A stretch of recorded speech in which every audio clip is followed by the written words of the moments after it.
ওদের কারণেই ম্যাচ হেরেছি। অস্ট্রেলিয়ার বিপক্ষে ম্যাচ হেরে সবাইকে নিয়ে একই বললেন অধিনায়ক শান্ত।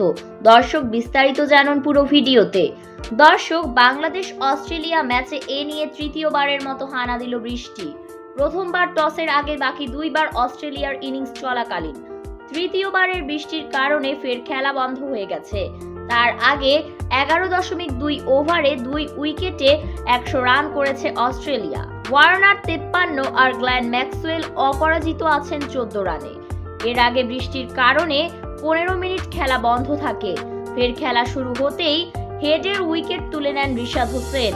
এই লেগ স্পিনারের বলে বোল্ড হওয়ার আগে 21 বলে 31 রানের মারকুটে ইনিংস খেলেন হেড।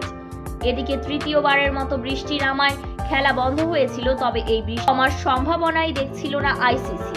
অনেকক্ষণ অপেক্ষা করার পরেও বৃষ্টি কমার সম্ভাবনাই দেখছিলেন না আইসিসি, যার কারণে কপাল পুড়ল বাংলাদেশের। কেননা আইসিসি অস্ট্রেলিয়াকে 28 রানে জয় ঘোষণা দেয়।